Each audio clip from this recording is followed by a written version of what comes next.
Hello, everyone. Welcome back to the Upset Podcast. This is actually our 20th episode. Can you believe it? We thank you for chilling with us for this long. I'm going to invite my team on so we can celebrate this milestone. 20 episodes, guys. Can you believe it? Yep. Wow. We're still going strong, and it's because of all of you out there who are watching and listening. And as always, we appreciate your feedback and getting upset with us about various topics. But of course, we know part of getting upset is so that we can make some changes or some shifts in the way that we think. And so we thank you for rocking with us in that process. All right, enough of all that. We're anxious to get to our topic for today, and we're privileged to have our very own Pastor Patrick Graham is going to be leading us out today. So what are we talking about today, Pastor G? Well, we're discussing this pandemic and and how our church will be responding to it as we all come back together again. I'm thinking about how it was 2001, September 11th, how things actually changed. I remember parents were able to walk their kids to the gate. I remember you could bring your food from whatever you bought outside. We didn't have to eat airport food or water or whatever the case may be. Those things changed, right? It was easy to just say hello to the captain. They have to shut their doors. They have all those different changes that's going on now as far as travel is concerned. And then also when you think about counseling, the whole field of counseling it has changed where they have virtual counseling now that you don't have to show up.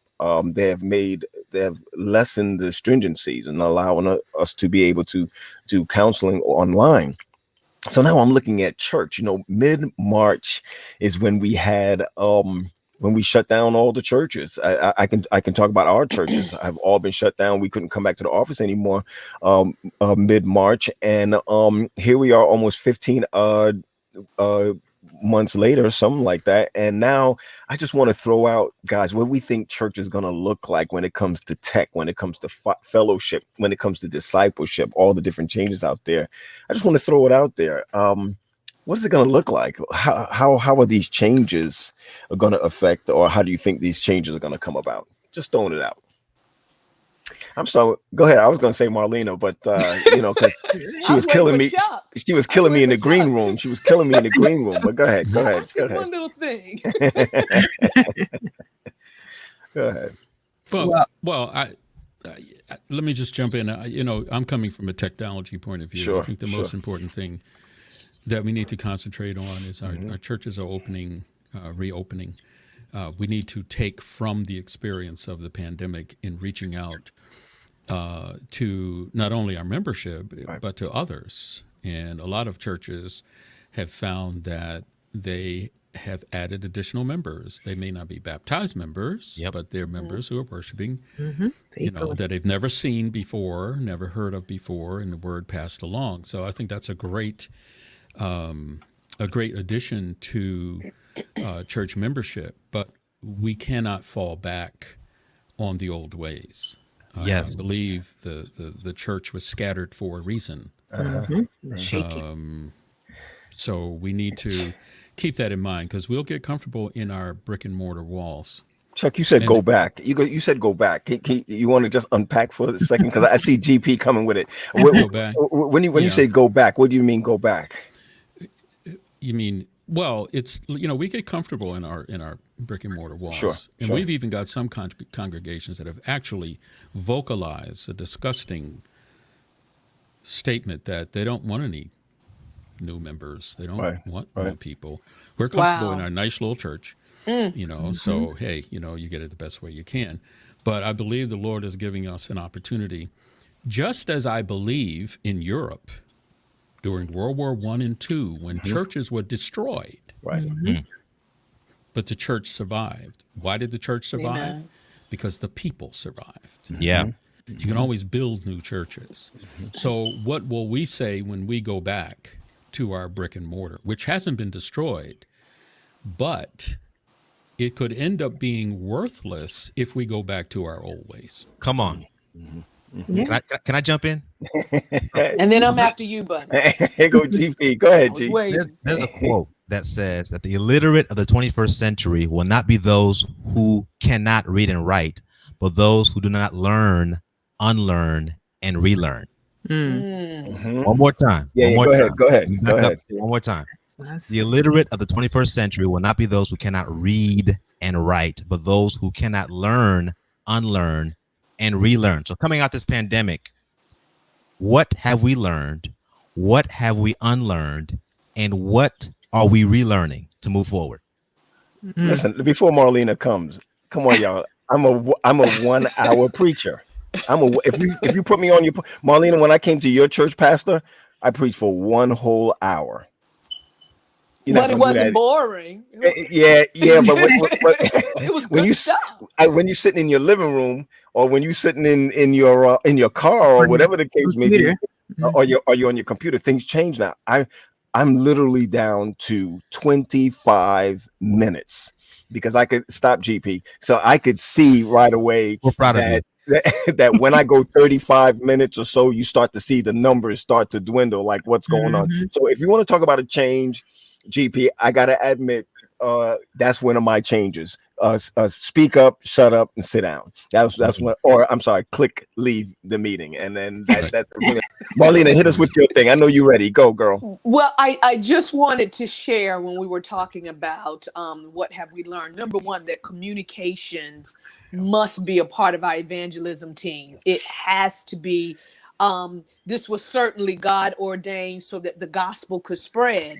And if we were to be foolish enough to stop with our online services, we would lose so many people. I was even speaking to one of my members. She was telling me that her son lives in another state. He had stopped going to church and he listens to me every Sabbath, and some other people told me the same thing. And so when you captivate a church and the people, anytime someone comes to hear you 2 times, that's a blessing. That means that they're getting fed. And so we have the responsibility.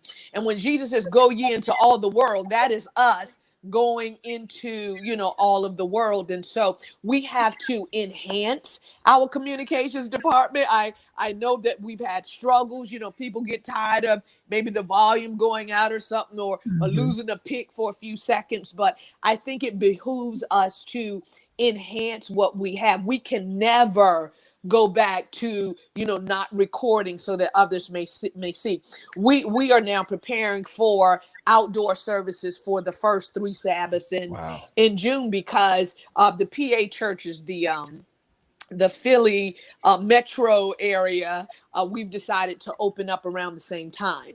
And so we're going to start with outdoor services, which I love, because what more than having the community, hear you at prayer and singing, and all they have to do is come on their porch or be a part, because we're going to do it right from our parking lot, right? And so the word came up, well, are we going to record? Of course we are. Phones, whatever, is going to be out there, because people my social media church will be there in waiting. And so I think God has just enhanced the spread of the gospel. And we can see with everything that's going around, all these issues that are happening. I mean, I preached on Sabbath, the coming of the Lord Jesus, right? And I talked about how as of May 26th, there were 225 mass shootings in the U.S. alone. Right. And since yesterday, I think it's 230 something, right?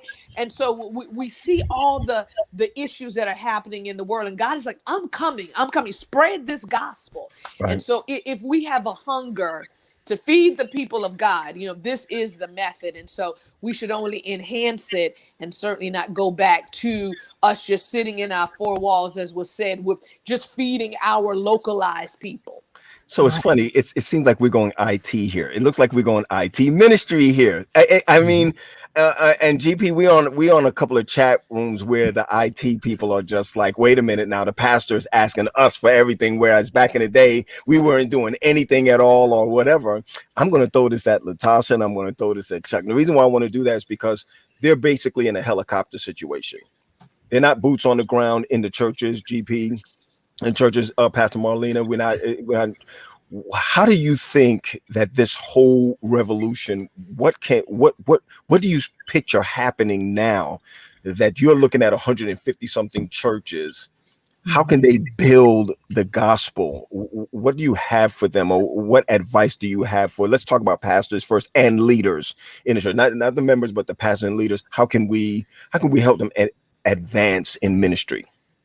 I think, and Charles said this earlier, this, for those of us who are in communication and media, even before a pandemic happened, this was something that we were pushing because we saw that that's where our audience was going anyway. And we saw the ability to reach more people beyond who attend our churches on a given weekend.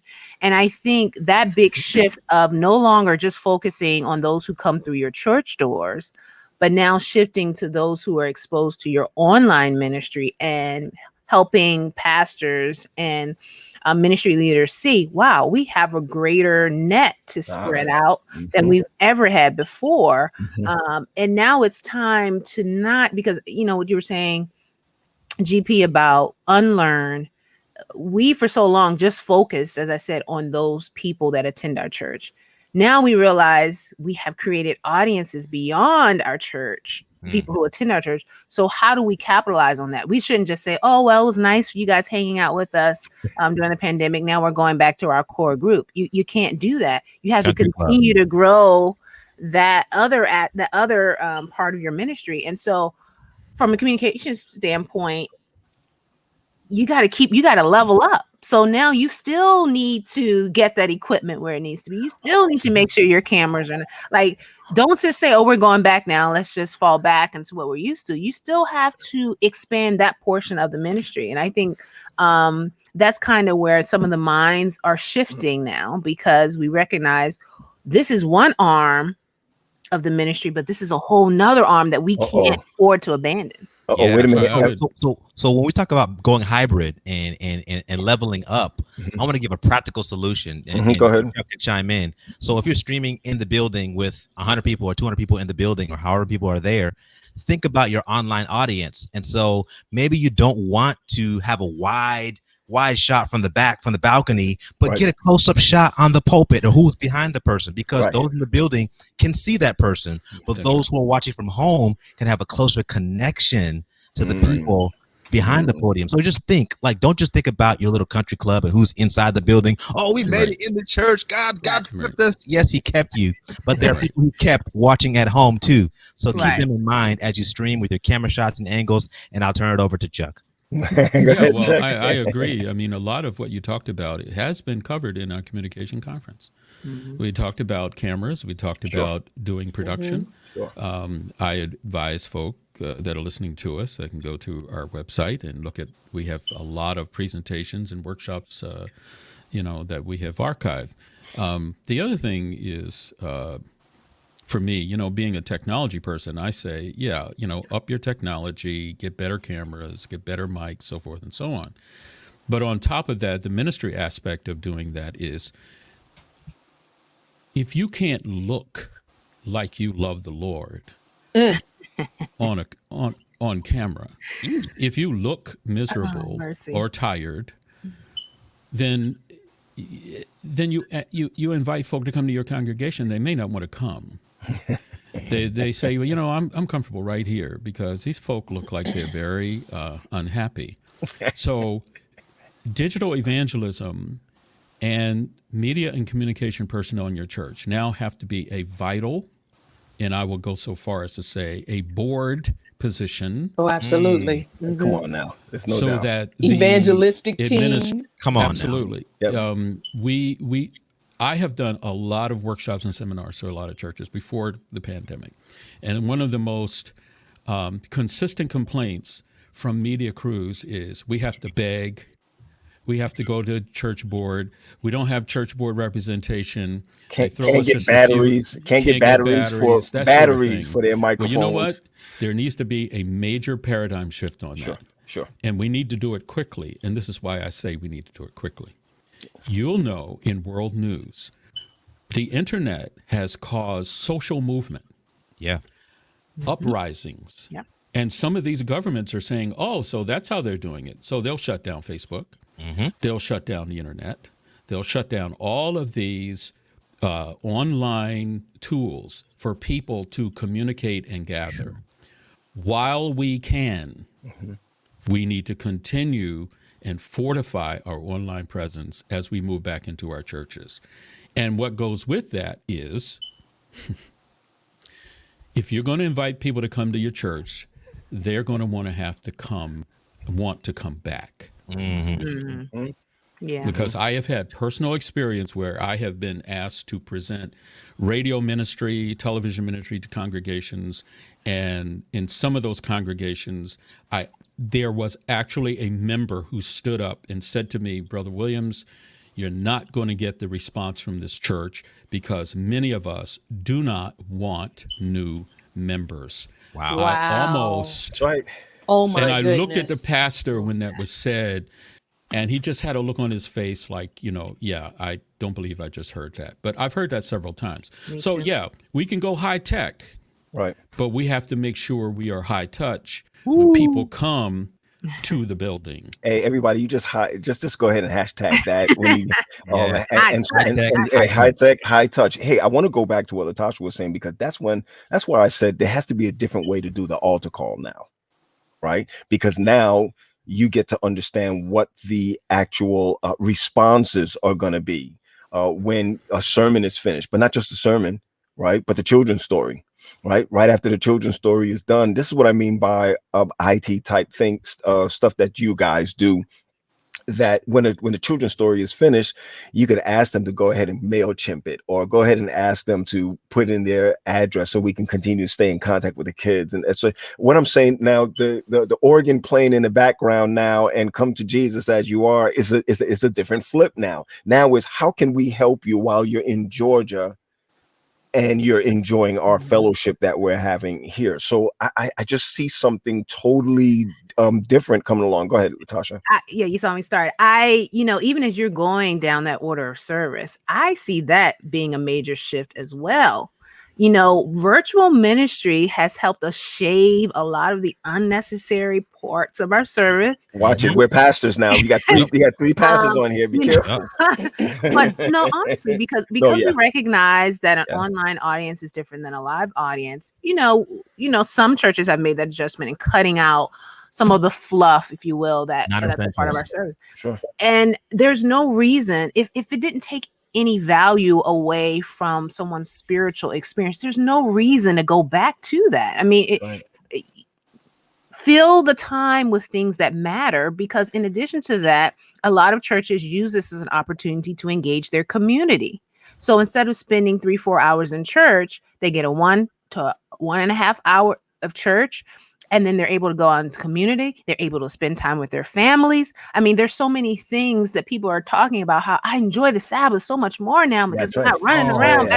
Come on. Why do we want to go back there? We don't have to go back there. Latasha, this is your last paycheck. I hope you know this is your last one coming. This is going to be a major paradigm shift for our people if we want to really spread the gospel. Digital evangelism now is a permanent ministry in the church, and our churches should be seeking out professionals or semi-professionals or even interested people to build the social media ministry in the church. And it can't be just something we do on the side. Right. It has to be a major part of the worship team and the evangelism team of every single church. Because I'll tell you, there is another group of people out there who don't care about all your ceremonial stuff. Yeah. Right?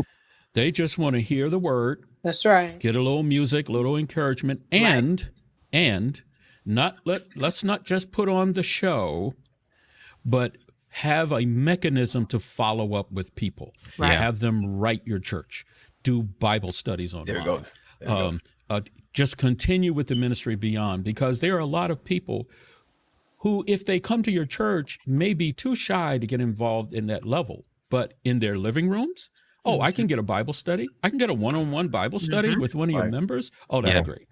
So we're talking major paradigm shift in ministry now. I just hope our churches realize that. Some will go back to, hey, we're all back together, we're hugging, and then have the church, and then you have a little potluck and we go home. But I'll Well, tell you, you're going to be missing huge opportunity there. Sure. Pat, before you go, No, go. the doctor said something that struck a chord within me, deep in my soul. Because truth be told, many of us before the pandemic hit, we were at church from 8 a.m. to 10 p.m. busy but not being productive, right? That's right. And we don't realize that many of us and our members, were on the brink of burnout, even with the church. And so in many of our churches, we have 20% of the people doing 80% of the work. And, now we have rediscovered a new Sabbath. Like, we didn't know about this. Yeah. That's right. That's You right. can enjoy it. Yeah. We That's right. are new creatures in Christ. How about Wednesday night AYS? And how about Thursday AYS? Why does it that everything has to be jam-packed in one? I even went to a service that had kids Sabbath school, click here. So-and-so meeting after church, click here. I mean, we all didn't have to be slaves to the culture of what was coming through. Right. The other side of it, what I want to share with you on this is that especially the Black church is culturized, right? That there are many times that we have the clerk's report. The clerk's report came out of the movement of people who couldn't read or didn't know what was going on in the community. That's where clerk's reports came from. Where the old churches call them the king's business. Well, the majority of our church can read now. All right. So No, they how don't. can we? No, they don't. Well, They don't read They bulletins. can, but they just I understand what you're saying, GP. I understand, but here's the thing: we don't have to do it the same way anymore because right on the side where we're speaking could say announcements or whichever. Which now, check this out: they don't have to read it; they could click on it and pre-voiced whatever their announcements are going to be. I mean, we are way ahead of the game right now as far as this is concerned. And I think that we ought to take advantage. We definitely ought to take advantage. But I see it. You said welcome music and word, and then we all go. So you're talking about Go ahead. reading announcements. Sure. What are the origins of dressing up for church? Wasn't that classism and showing that you have fancy stuff? Are we going to go back with our fancy 5-piece suits and big hats and Did you say five? Did you say Yes. 5 piece? Show? So definitely your family is Haitian, right? Your family is that where you get the 5 seat? Because mine is 4. Jamaican is 4. So I don't know. No, but you know what? I get it. It comes from European background where you're dressed that way. Some of these things don't even make sense anymore. When I went to speak at some places during the pandemic, they said, please, whatever you do, don't wear a suit. I'm saying now, those of you who know me, I'm rigid when it comes to that because that's the way I grew up. That's what I understood, that it was very difficult for me to even preach outside of a suit. So now that there's going to be some changes that come along that you got to learn to be able to change, because if they see me in a suit, they're going to click forward to some other place or they're going to move to some other. They don't want to hear from that anymore. So you're right. Where does dress come from?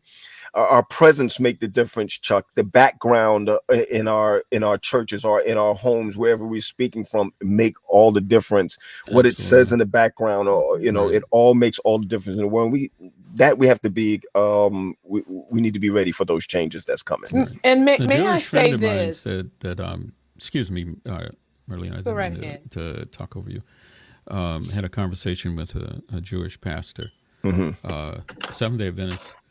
And he said something that still rings in my head. He said, the difference between Seventh-day Adventists and Jews is that you all are so busy keeping the Sabbath.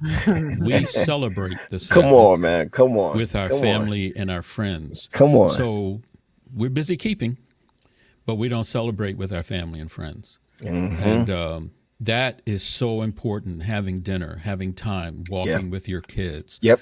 Even your neighbors, invite. There's so much that we needed to have learned during this time. So I just hope that will be meaningful. That was powerful, Chuck. So is it safe to say that throughout this pandemic, we have learned how to celebrate the Sabbath? No, we've unlearned. We have unlearned how to keep it. Unlearn how to keep it and have learned. Now you can say whatever you say. Now we've learned how to. Right. No, but it's true. Go ahead. I'm sorry, Chuck. Go ahead. We think that when we go to the letter of the law of keeping the Sabbath, that's Sabbath celebration. It is not. It is not when people celebrate. Why do people celebrate? And when people celebrate, like a birthday or an anniversary or whatever, they're together, they're warm, they're sharing, That's right. whatever. You can't do that with this straightforward keeping of the Sabbath with our rituals. That's why so many of us get home when we're so tired. Yep. Nobody wants to come back on Sunday No. morning for Pathfinders. Well, because Sunday they're too morning tired. is the All real day. Sabbath. That's where you Exactly. really rest. Right. Yeah. Right. And if we're honest with ourselves, you know, a lot of the things we did because, like we said, that's what we were told we were supposed to do. But the Right. pandemic making it impossible for us to do some of these things, we recognize, you know, maybe that wasn't as important as I originally thought, because we're not missing anything that we were kind of taught.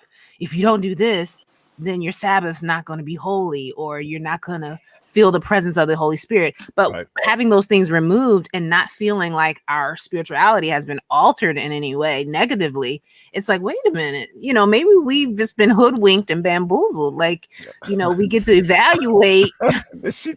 Okay, that's your second Oh, check. We're you're going evaluating what That's- really Yeah. is important and That's what your second really check. matters. Absolutely. I mean, I've Wow. heard so many stories of individuals reaching out with a personal ministry over the internet, something they had never done before Right. and would have never done in the brick and mortar church. I did an interview and a podcast with a young lady up in Canada. She just wanted to, on her phone, on her iPhone, she wanted to just have a few Bible studies with friends. She started out with 10 people. In 2 weeks, she had more than 200 people joining on the phone for Bible studies. That would have never happened at her church. And reaching people, you know what happened? The people that were joining were so fed, they started telling friends and family, and then more and more people start joining the Bible study Right. on the phone. Yeah. No, but to just stick with that though, personal ministry has had a huge jump, because now everyone can kind of see where they can play a role in spreading the gospel from their home using these things, whereas those opportunities were not necessarily as present in the brick and mortar church, or they didn't really find where their space was. So now we're encouraging people to create their own spaces for people who may be dealing with something that they're dealing with, and use that as a bridge to introduce them to Christ. So that's another major advantage. I'm glad you brought that up, Charles, because that's another piece that we don't want to lose. We don't want to endanger all these personal ministries that have started since the pandemic with all the meetings that we want to have on Sabbath afternoon and all of that, so that we're taking away people's time from doing real ministry that really matters. But, you know, let me add this. Interesting development. I've seen where more people will join you because they can enjoy privacy and anonymity. Mm. Yeah. But flip it.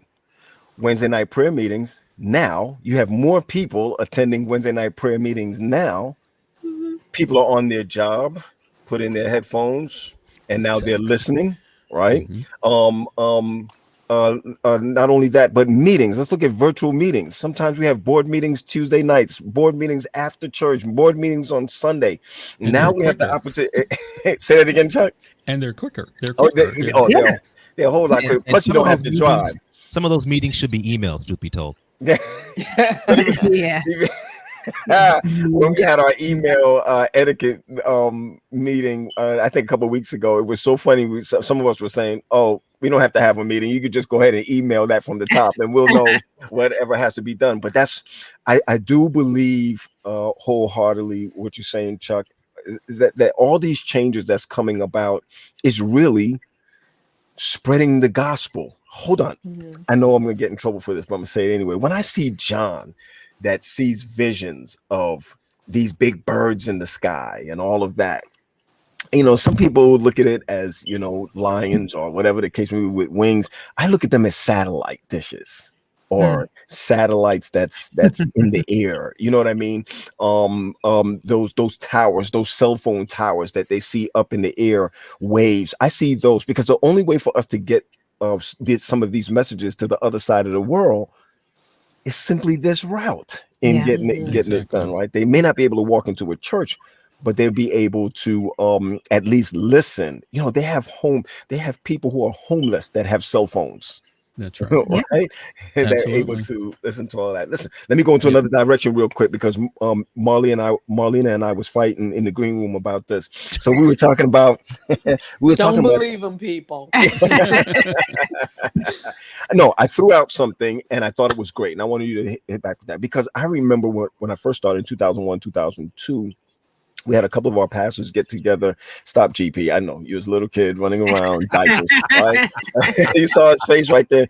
We started, I know the metropolitan area with Pastor Hayden, Pastor Marcellus Robinson, etc. We all came together to put together the Acts agenda.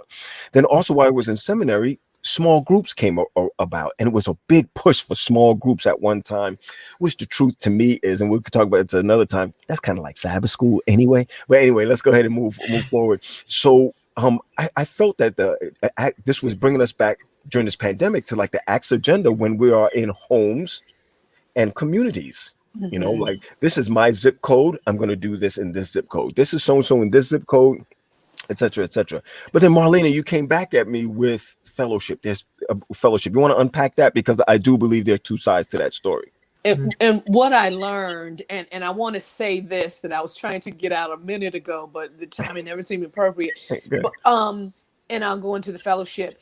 It's important that we pull along with us those who do not are illiterate when it comes to the social media, right? Wow. So we need our own internal ministry in our churches teaching the elderly how to connect on, because they have been missing.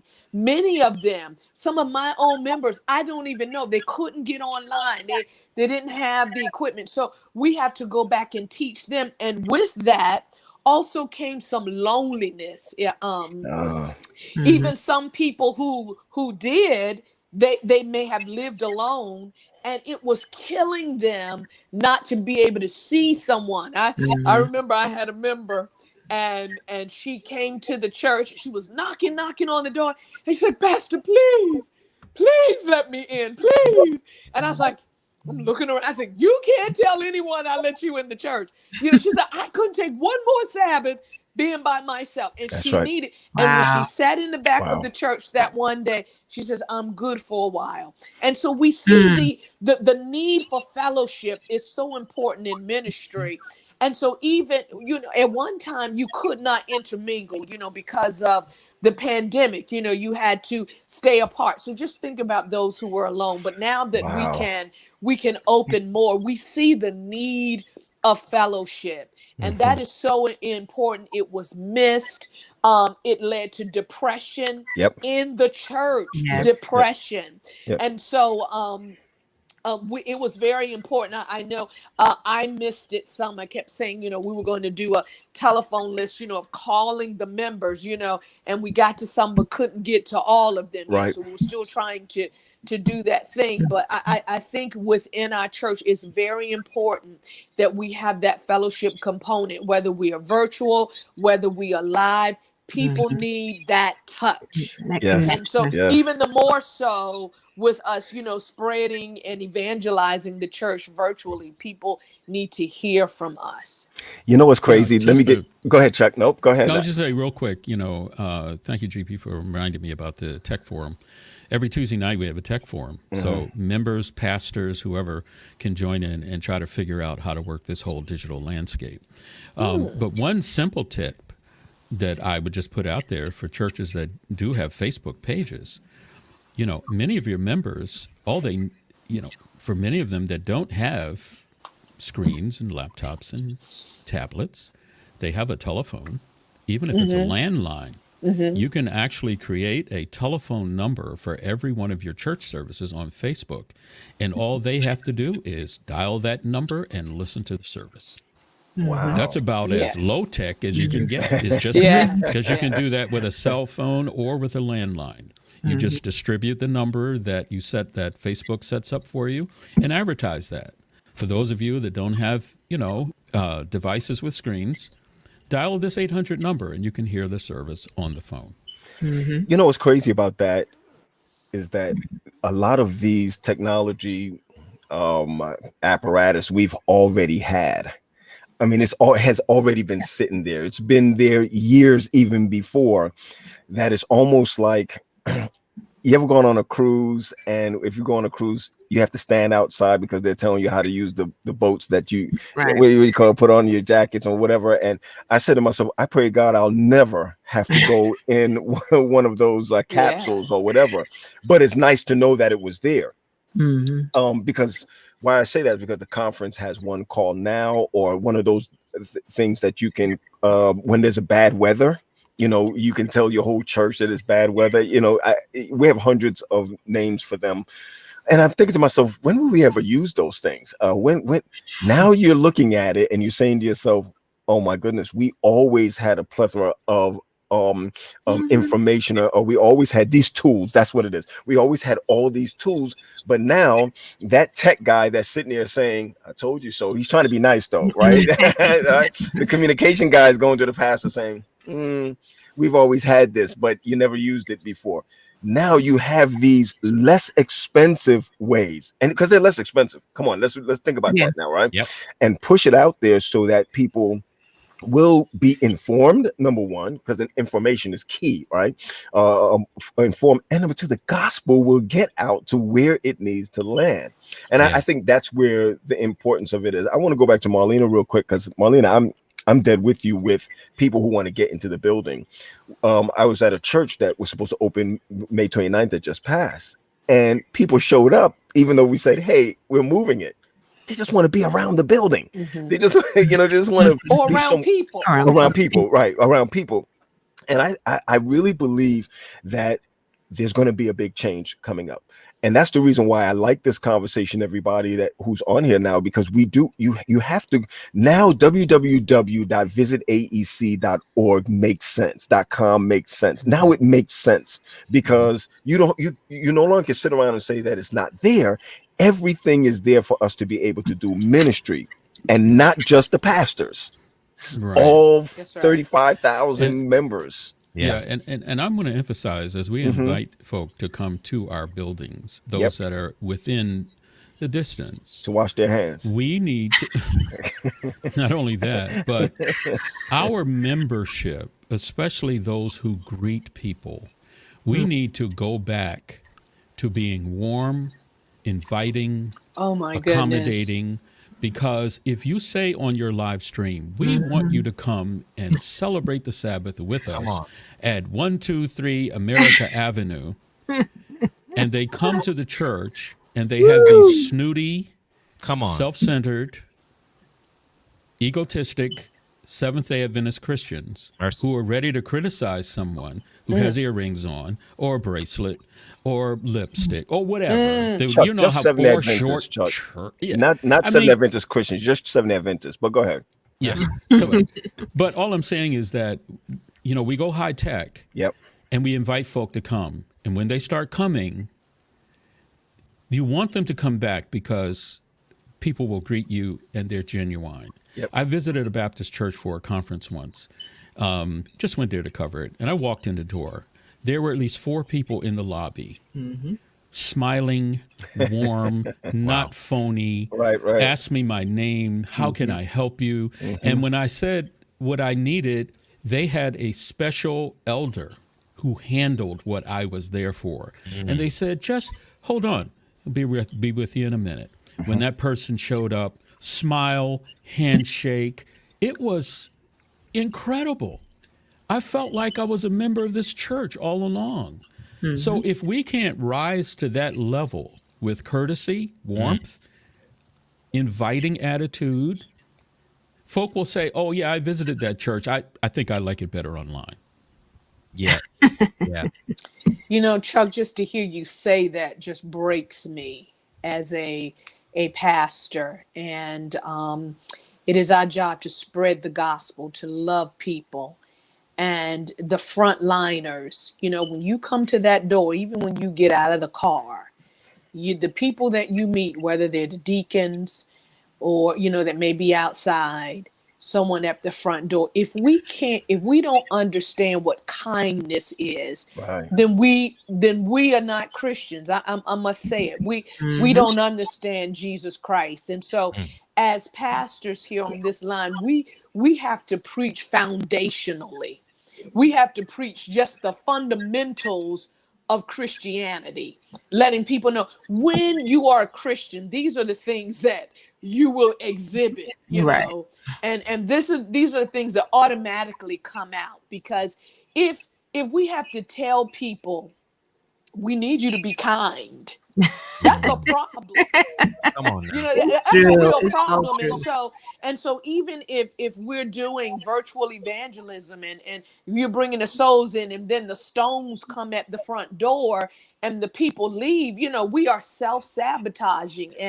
And so I just think that there is a great work for us to do as the ministers, you know, and keep on. You know, let me tell you one thing I'm learning about politics. You know, a lie, they'll keep saying it over and over and over and over until people like, I don't know what to believe. So they start Right. believing the lie, Mhm. right? And so if we could do that with Jesus, you know, and just keep telling people, look, God loves us, you know, God is here for us. He died for us. You keep saying the same thing over and over and over. Then maybe the people that listen to us will start saying, yeah, maybe there is a Jesus. I'm talking about the Christian. Maybe, you know, I need to allow God to change me, you know. And so there's a lot of house cleaning that we have to do, you know, and you have to expect the people to come in, because God's word is not going to return to him void. Somebody's going to want to come. Like when we do our outreach out in the community, people are like, what church is this?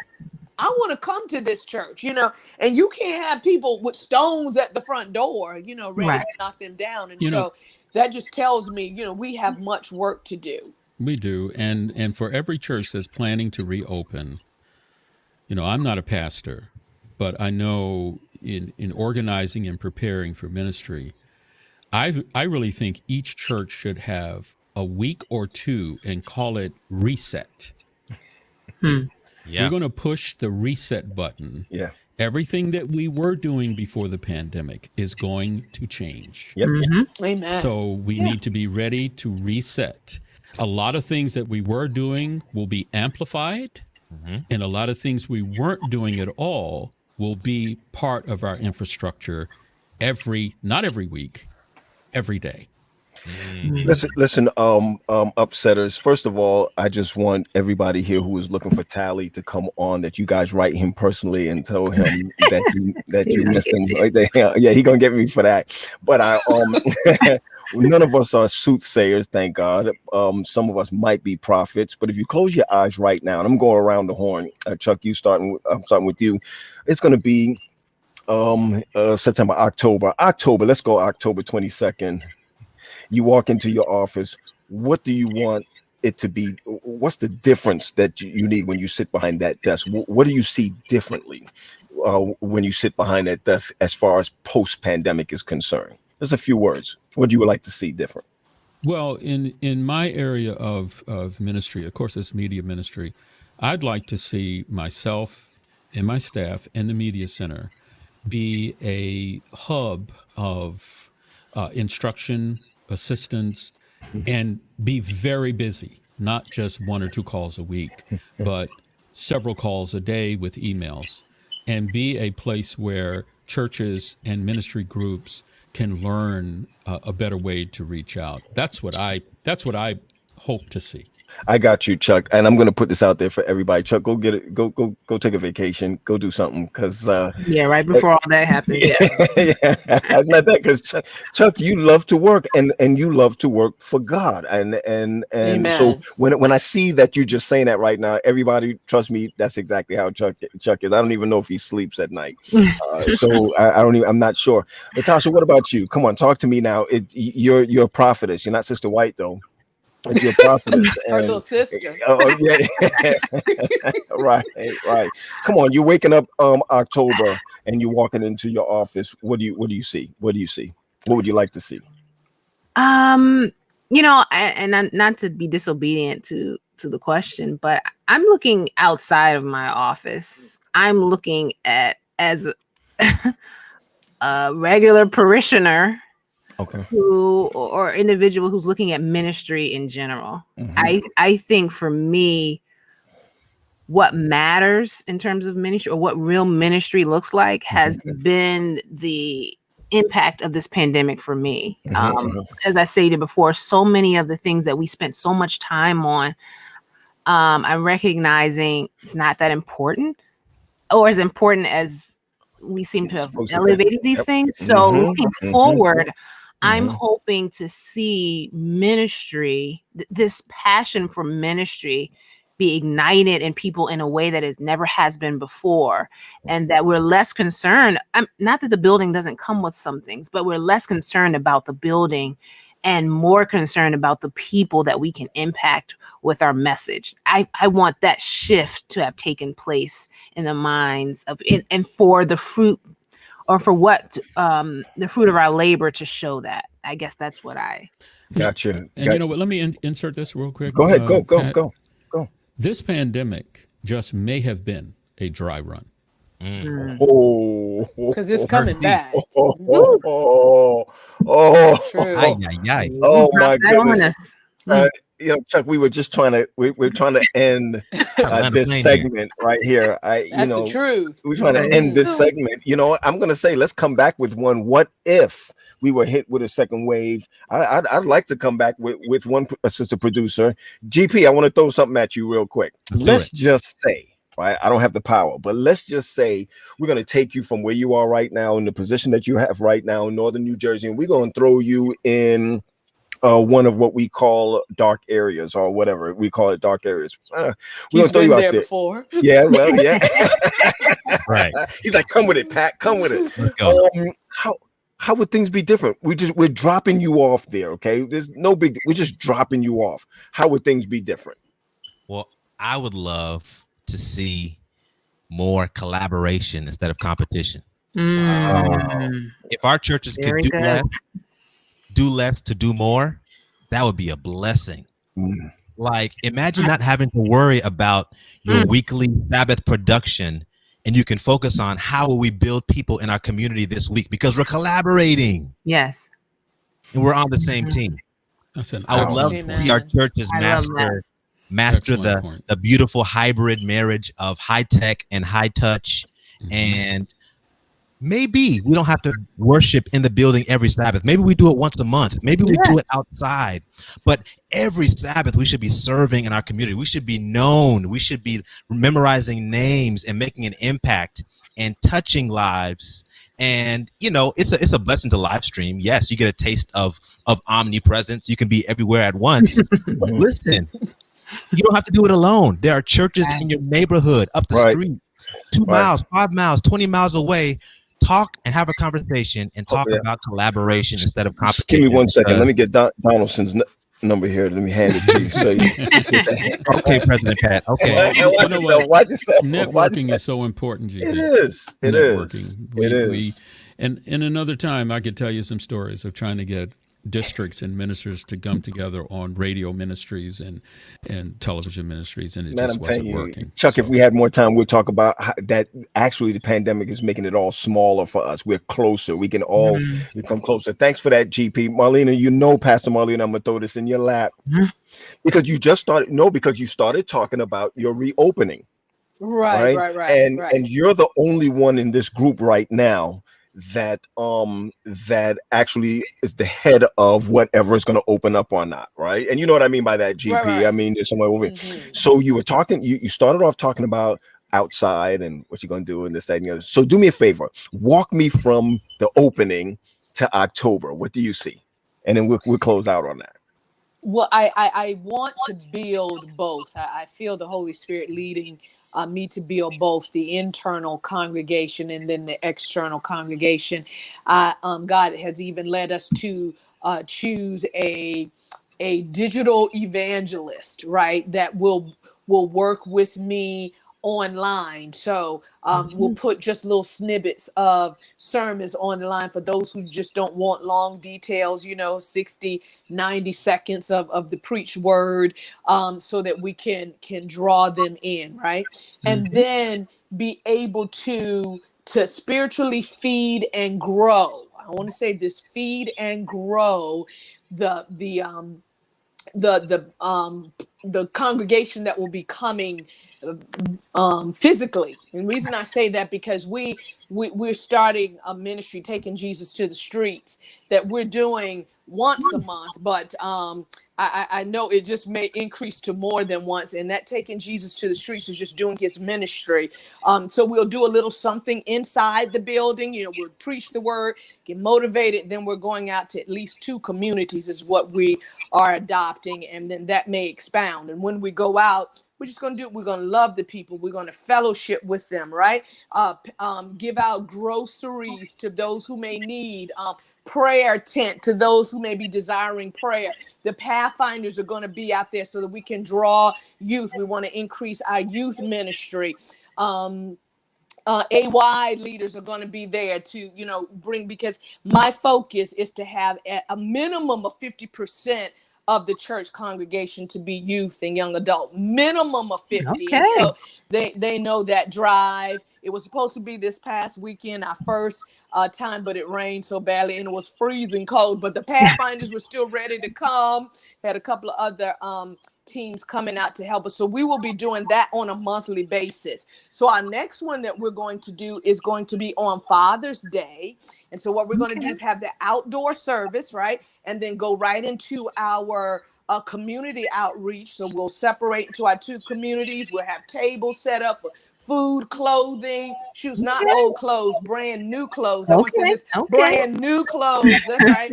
Brand new shoes, right? And diapers. We want to take care of some baby needs. We're giving out Pampers and things like that.